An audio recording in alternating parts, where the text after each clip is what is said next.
প্রথমে আমরা যে প্রশ্নটা আপনার কাছে করতে চাই সেটি হলো যে আমরা বাংলাদেশে বিশেষ করে ব্যাপকভাবে লক্ষ্য করছি মুসলমানদেরকে খ্রিস্টান বানানো হচ্ছে। এই খ্রিস্টান বানানো আর পরধর্ম সহিষ্ণুতা এই বিষয়গুলো কেমন? আলহামদুলিল্লাহ ওয়া সালাতু ওয়া সালামু আলা রাসূলিল্লাহ ওয়া আলা আলিহি ওয়া আসহাবিহি আজমাইন। আপনি অত্যন্ত ভয়ঙ্কর একটা বিষয়ের প্রতি আমাদের দৃষ্টি আকর্ষণ করেছেন। ধর্মান্তরকরণ, প্রতারণার মাধ্যমে ধর্মান্তরকরণ অথবা জোর জবরদস্তি করে জোর করে ধর্মান্তরকরণ অথবা হত্যা করা, এটা খ্রিস্টান ক্যাথলিক চার্চের সাথে মিলেমিশে রয়েছে। দুর্ভাগ্যজনকভাবে যেদিন থেকে খ্রিস্ট ধর্ম রাষ্ট্রীয় মর্যাদা পায়, কনস্টান্টাইন দ্য গ্রেট 325 খ্রিস্টাব্দে খ্রিস্ট ধর্মকে রাষ্ট্রধর্ম করেন, ওই দিন থেকে দ্বিতীয় বিশ্বযুদ্ধ পর্যন্ত খ্রিস্ট ধর্মের ইতিহাসটা রক্তের ইতিহাস। এটা কোনো গোপন জিনিস নয়, সবাই জানেন। তারা ধর্মান্তরের নামে, হেরেটিক নিধনের নামে অর্থাৎ নাস্তিক বা বেদাতি হত্যার নামে লক্ষ লক্ষ মানুষকে পুড়িয়ে মেরেছেন, হত্যা করেছেন, জীবন্ত আগুনে ফেলে দিয়েছেন, গণহত্যা করেছেন। এটা অনেক। তবে সবচেয়ে দুঃখজনক কথা হলো বর্তমানে আমাদের দেশে যে এরকম ধর্মান্তরের প্রক্রিয়া চলছে, ব্রিটিশ সময়ে তারা একবার চেষ্টা করেছিলেন, মুসলমানরা হিন্দুরা বাধা দিয়ে অনেকটা, কিন্তু বর্তমানে আমরা সেই বাধাও দিতে পারছি না। বাধা বলতে মানে সহিংসতা নয়, বাধা বলতে জ্ঞানভিত্তিক বাধাটাও আমরা দিতে পারছি না। গত প্রায় 1 শতাব্দী আগে, প্রায় 1950-এর দিকে খ্রিস্টান চার্চ একটা টার্গেট করে, বলে যে 2000 সালে আফ্রিকা একটা খ্রিস্টান মহাদেশ হবে। তারা একটা বহুলাংশে সফল হয়েছে, আফ্রিকা মহাদেশকে বেশ বড় অংশে খ্রিস্টান করেছে, যদিও ইসলামের প্রচারও কিছু ঘটেছে। এবারে মজার হলো, নতুন মিলেনিয়ামে তাদের টার্গেট হলো 2100 সালের ভিতরে এশিয়া মহাদেশের 3টে দেশকে, বাংলাদেশ, ইন্দোনেশিয়া, পাকিস্তানকে খ্রিস্টান মেজরিটি দেশ বানাতে হবে। নাউযুবিল্লাহ। এটা বড় দুঃখজনক কথা। আজকে মুসলমান আলেম ওলামারা ছোট ছোট বিষয় নিয়ে একে অপরকে কাফের বানাচ্ছেন, ঝগড়া করছেন, মারামারি করছেন, আর ভিতর দিয়ে বিভ্রান্তরা, কাদিয়ানি, বাহাই ইত্যাদি সহ খ্রিস্টানরা মুসলমানদের ব্যাপকভাবে, আমাদের বিশেষ করে সিলেট, চট্টগ্রাম, বরিশাল, কুমিল্লা, নোয়াখালীতে কম, কারণ এদেশের মানুষের ভিতরে ধর্ম পালন না থাকলেও ধর্মীয় চেতনা জোরালো। কিন্তু আপনি যখনই একেবারে রংপুর থেকে সাতক্ষীরা পর্যন্ত এই বেল্টে যাবেন, যেখানে ধর্মীয় অনুশাসন বা জ্ঞান কম, সেখানে দেখবেন যে নানাভাবে ধর্মান্তর চলছে। তা আমার যতটুকু জানা আছে, এই ধর্মান্তকরণ প্রক্রিয়া যুগে যুগে খ্রিস্টান ধর্মের দুটো জিনিসের, একটা হচ্ছে ভায়োলেন্স, জোর করে, আরেকটা হচ্ছে প্রতারণা, মিথ্যা দিয়ে। বাংলাদেশে মুসলমানদের ভিতরে ধর্মান্তকরণ চলছে 4টে মিথ্যার উপরে। প্রথম মিথ্যা, তারা বলেন যে আমরা কোরআন মানি, অথচ তারা কখনোই কোরআনকে ধর্মগ্রন্থ মানেন না। এই মিথ্যাটা তারা প্রথমে যে মুসলমানদের বলেন। কিভাবে তারা এটা খাওয়ায় মুসলমানদেরকে? হ্যাঁ, প্রথম বলেন কোরআন মানি, এটাও মিথ্যা। তারা বলেন আমরা এই ইনজিল শরীফ আসল ইনজিল, এটাও মিথ্যা। তারা বলেন ইনজিল এবং কোরআন আমাদের খ্রিস্ট ধর্ম সাপোর্ট করে, এটাও মিথ্যা। অর্থাৎ কোরআন তারা মানেন না, আর এই ইনজিলও প্রকৃত ইনজিল নয়। এবং এই যে ইনজিল, বিকৃত ইনজিল যেটা আছে, এই ইনজিলের কোথাও খ্রিস্টান ধর্মের মূলনীতিগুলো নেই, কোথাও নেই। কিয়ামত পর্যন্ত তারা এটা দিতে পারবেন না। নানান রকমের বিকৃত দ্ব্যর্থবোধক ব্যাখ্যা দিয়ে তারা খ্রিস্ট ধর্ম বানিয়েছেন, আমি একটু বলবো। এক্ষেত্রে তারা মুসলমানদের গেলান কিভাবে? মুসলমানদের কাছে যে বলেন, দেখো এই যে কোরআনে ইনজিলের কথা আসছে, এই যে ইনজিল, দেখো কোরআনে লেখা আছে ইনজিলে নূর আছে, হেদায়েত আছে, তারা এটা বলেন। তো এক্ষেত্রে আমরা যেটা সতর্ক করব, অল্প সময়ে আমরা ইনশাআল্লাহ পরবর্তীতে আরো বিষয় ব্যাখ্যা দেওয়ার চেষ্টা করব। প্রথম বিষয় হলো, কোরআন কারীম সর্বপ্রথম জানায় যে তাওরাত, ইনজিল, জাবুর নামে এই গ্রন্থগুলো ভুল। কোরআন কি বলেছে? কোরআন বলছে তাওরাত, জাবুর, ইনজিলে নূর আছে, হেদায়েত আছে, এর ভিতরে আল্লাহ তাআলা নূর, হেদায়েত নাজিল করেছিলেন। পাশাপাশি এগুলো তারা বলে, পাশাপাশি কোরআন বলেছে তিনটে তথ্য কোরআন দিয়েছে, যেটা মানে 1000 বছর পর্যন্ত ইহুদি খ্রিস্টান স্বীকার করেননি। ইদানিক ইউরোপীয় গবেষকরা এটা প্রমাণ করেছে। এটা হলো, কোরআন বলছে ওয়ানাসু হাদ্দাম মিম্মা যুক্কিরু বিহি, ইহুদি খ্রিস্টানগণ তাদেরকে, এটা সূরা মায়েদার ভিতরে 2-3 জায়গায় আল্লাহ বলেছেন, ইহুদি খ্রিস্টানগণ তাদের যে কিতাব দেয়া হয়েছিল, নসিহত দেয়া হয়েছিল, তার কিছু অংশ ভুলে গেছে। 2 নম্বর, তারা ইউহাররিফুনাল কালিমা আম্মা ওয়াদিহি, ইহুদি খ্রিস্টানগণ তাদের গ্রন্থের শব্দ বাক্যগুলো বিকৃত করেছে, এক বাক্যের জায়গায় আরেক বাক্য বসিয়েছে। ওয়াইলুল লিল্লাযিনা ইয়াকতুবুনাল কিতাবা বিআইদিহিম সুম্মা ইয়াকুলুনা হাযা মিন ইনদিল্লাহ, তারা কি করে একেবারে পুরো একটা গ্রন্থ নিজেরা হাতে লেখে ঐশ্বরিক গ্রন্থ বলে চালিয়ে দেয়। তাহলে 3 ধরনের জালিয়াতি এই বর্তমান প্রচলিত তাওরাত, জাবুর, ইনজিল, বাইবেল ইত্যাদির ভিতরে রয়েছে। একটা হলো তারা অনেক কিছু ভুলে গেছে, আরেকটা হলো তারা বিকৃত করেছে, অর্থাৎ একটা জায়গায় আরেকটা বসাইছে, আরেকটা হলো যে তারা জাল জিনিস সংযোজন করেছে। ইনজিল শরীফ নামক কিতাবটা যদি কেউ আপনাদের কাছে নিয়ে যায়, আপনারা ওই প্রচারককে জিজ্ঞেস করবেন এই ইনজিলটা অরিজিনাল ইনজিল না জাল ইনজিল, আপনার কি মত? তিনি বলবেন যে এটা অরিজিনাল ইনজিল, স্বাভাবিক, তিনি তো বিশ্বাস করেন। তখন আপনারা ইনজিল শরীফ নামক গ্রন্থটার 2য় চ্যাপ্টার, যেটা মার্ক লিখিত সুসমাচার, মার্ক লিখিত সুসমাচারের শেষ অধ্যায়ে চলে যাবেন।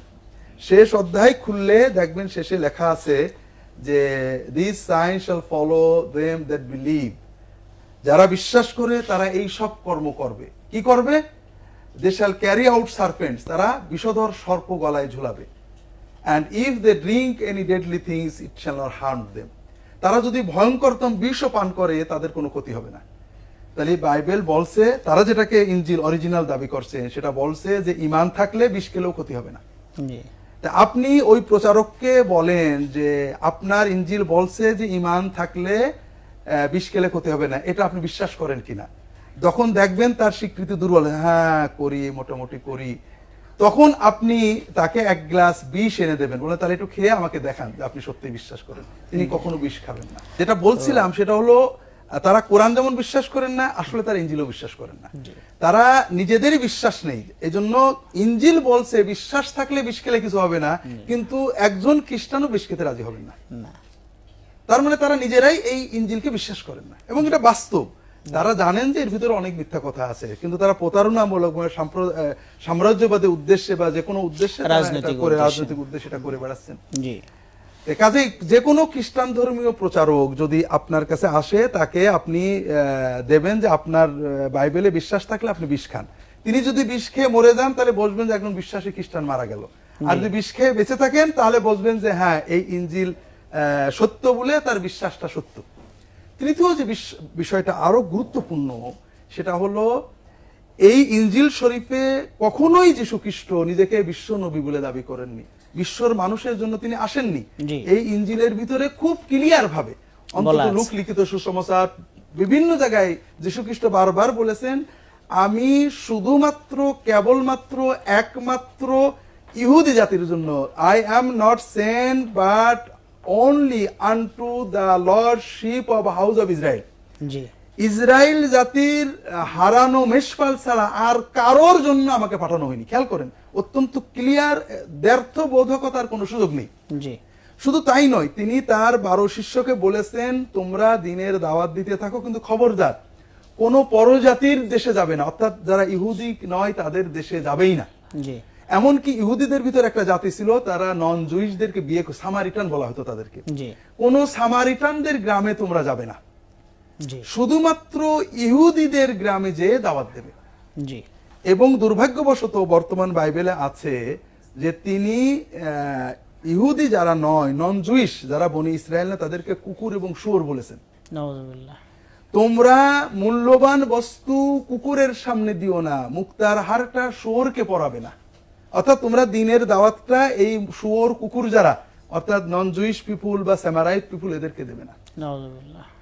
অন্য লোক লিখিত সমসমার এবং সম্ভবত সেও রয়েছে, মার্কেও বা মতিতে রয়েছে, যে একজন মহিলা আসলো, ক্যানানাইট মহিলা অথবা গ্রিক মহিলা, বৈপরীত্য আছে, 2 বর্ণনা 2 রকম।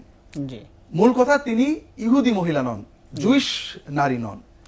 তিনি এসে যীশু খ্রিস্টকে বললেন যে হুজুর আপনার দোয়ায় তো জিন ভূত চলে যায়, মানুষ ভালো হয়ে যায়, পাগল ভালো হয়ে যায়, আমার মেয়েকে একটা ভয়ঙ্কর দুষ্ট জিনে ধরেছে, ভূতে ধরেছে, আপনি একটু দোয়া করে দেন যেন ভূতটা চলে যায়।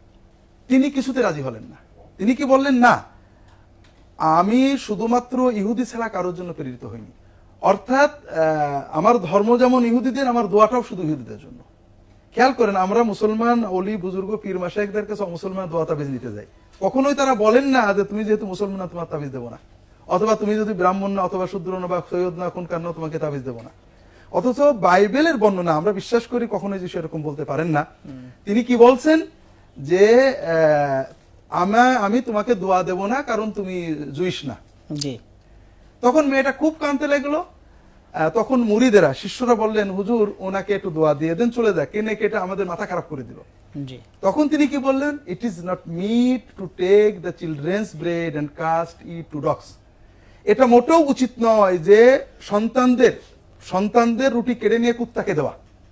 তার মানে বনি ইসরায়েল আমার সন্তান আর এই নন জুইশ অর্থাৎ ইহুদি সম্প্রদায়, আরব, ইউরোপিয়ান, সেমিটিক, আরিয়ান, দ্রাবিড়, বাঙালি, এরা সব হলো কুত্তা।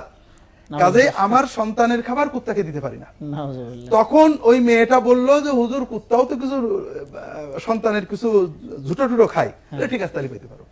তার মানে এই খ্রিস্টান ধর্ম কখনোই বিশ্ব ধর্ম নয়, কখনোই আন্তর্জাতিক ধর্ম নয়, শুধুমাত্র ইহুদিদের জন্য এটা আসছে, এবং এটা তাদের ধর্মগ্রন্থ দ্বারাই প্রমাণিত যে এটা সাম্প্রদায়িক। হ্যাঁ, এটা সাম্প্রদায়িক এবং এটা অপূর্ণ। যীশু খ্রিস্ট বলেছেন যে আমি সব সত্য বলতে পারলাম না, এবং এটা সার্বজনীন নয়, এটাই প্রমাণ। জি, আমি আমার পরে স্পিরিট অফ ট্রুথ as-সাদিক আল-আমিন, রূহুল সিদক আসবেন, তিনি তোমাদেরকে সত্য বলবেন। মুহাম্মদুর রাসূলুল্লাহ সাল্লাল্লাহু আলাইহি ওয়াসাল্লাম, ইসমুহু আহমদ। জি।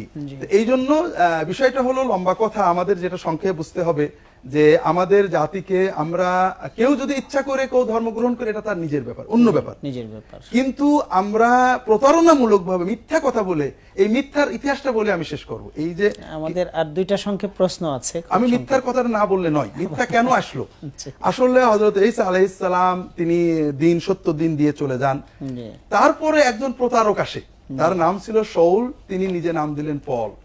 তিনি কি করতেন? তিনি খ্রিস্টানদের অত্যাচার করতেন। হঠাৎ তিনি দাবি করলেন যে যীশু খ্রিস্টের সাথে আমার সাক্ষাৎ হয়েছে, তিনি আমাকে তার প্রতিনিধি বানিয়েছেন। এই ইনজিল শরীফ বলতে যেটা, এটার 12 আনা তার লেখা, পলের লেখা, সাধু পলের। এই সাধু পল ছিলেন ভয়ঙ্কর মিথ্যাবাদী, স্বস্বীকৃত মিথ্যাবাদী। তিনি রোমান্সদের প্রতি পত্রে এক জায়গায় লিখেছেন, if the truth of god is more abundant for my lie আনটু his glory, then why should am I yet judged as a sinner? যদি আমি কিছু মিথ্যা কথা বলাতে, ঈশ্বরের নামে কিছু মিছে কথা বলাতে ঈশ্বরের গৌরব বাড়ে, তাহলে আমার গুনাহ হবে কেন? দেখেন কি ভয়ঙ্কর মিথ্যা। ঈশ্বরের গৌরব বাড়াতে মিথ্যা লাগবে, আর উনি তাহলে বোঝা গেল উনি যে যিশুর সাথে দেখার কথা বলেন সেটাও মিথ্যা, এই যে ইনজিল শরীফ, বাইবেল শরীফ লিখেছেন এটা সেটাও মিথ্যা। এই উনার অনুসরণের কারণে নানাভাবে মিথ্যা কথা বলে আমাদের দেশে খ্রিস্ট ধর্ম প্রচারের চেষ্টা করা হচ্ছে। মুসলমানদের এ ব্যাপারে সচেতন হওয়া উচিত। আগে সমাজে আমরা কি করি, আজকাল ওই ছোট ছোট দলাদলি করি। আমরা মানুষ খ্রিস্টান হয় লক্ষ্য করি না, কিন্তু আমাদের আভ্যন্তরীণ দলাদলি নিয়ে মারামারি করি।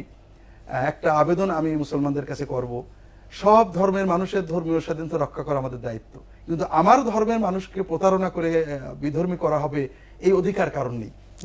আপনার রাজনৈতিক দলের একজন ভাই অন্য দলে চলে গেলে আপনি কষ্ট পান, আর আপনার ধর্মের, আপনার নবীর উম্মত অন্য ধর্মে যে তার কি শেখায়, কোরআন দিয়ে তারা শেখাচ্ছে যে মুহাম্মদ সাল্লাল্লাহু আলাইহি ওয়াসাল্লাম বিশ্বনবী ছিলেন না, নাউজুবিল্লাহ তিনি পাপী ছিলেন, তিনি শাফায়াত করবেন না, তিনি কিছুই এরকম নাউজুবিল্লাহ, এমন ভয়ঙ্কর মিথ্যাগুলো তাদেরকে শেখানো হয়। এটার কারণ আমরা নিজেরা কোরআন পড়ি না, কোরআনের কথা শেখায় না। এ ব্যাপারে আমাদের সচেতন খুবই দরকার। আমাদের দেশে যারা মুরতাদ হয়ে যাচ্ছে বা প্রতারণাপূর্ণভাবে মুরতাদ হয়ে গেছে, তাদের জন্য আমাদের করণীয় কি? করণীয় হলো তাদেরকে দ্বীনের পথে আনার জন্য সর্বাত্মক চেষ্টা করা, তাদেরকে বোঝানো, যতক্ষণ না আসবেন তাদেরকে সম্পূর্ণ বয়কট করা, তাদের সাথে ন্যূনতম সম্পর্ক আমার ঈমান নষ্ট করবে, কারণ তাহলে তার ইরতিদাদকে স্বীকৃতি দেওয়া হবে। বিশেষ করে আমরা তাদেরকে এলমি ভাবে, তারা আমাদের যারা খ্রিস্টান ধর্ম প্রচার করছে তাদেরকে বলেন যে আমরা আপনাদের সাথে আলোচনা করব, বাইবেল যে সঠিক নয়, কোরআন যে খ্রিস্ট ধর্ম সমর্থন করে না, ট্রিনিটিতে বাইবেলে নেই, তৃতীয়বাদ বাইবেলে নেই, কোরআনে নেই, কোরআনে এটাকে শিরক কুফর বলা হয়েছে, এটা নিয়ে আমরা বহস করব। বাংলাদেশে যে অঞ্চলে খ্রিস্টান বানাচ্ছে এর একটা সংক্ষিপ্ত চিত্র যদি আমাদের দর্শকদের জন্য বলতেন। দর্শকরা ভালো বলতে পারবেন, তবে সবচেয়ে বেশি উপজাতিবাদ দিয়ে সবচেয়ে বেশি হলো বাংলাদেশের পশ্চিমাঞ্চল, নীলফামারী, রংপুর, দিনাজপুর, কুড়িগ্রাম, রাজশাহী, পাবনা, বগুড়া, পদ্মার পশ্চিমের এলাকাটা, এই এলাকাটাই তারা ব্যাপকভাবে নিয়েছেন, টার্গেট নিয়েছেন।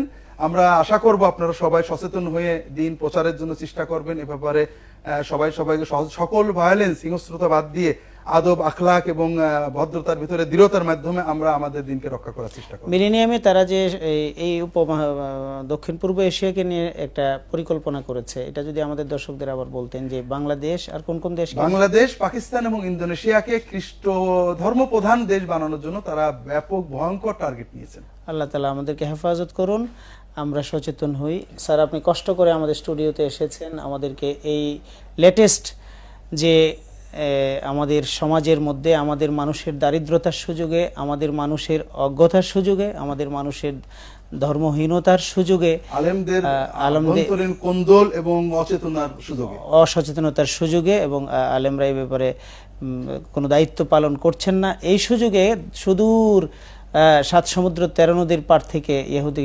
খ্রিস্টানরা এসে আমাদেরকে ধর্মান্তরিত করার চেষ্টা করছে, আমাদের সরলপ্রাণ মানুষগুলোকে অর্থের লোভ দেখিয়ে তাদের ঈমান হারা করছে।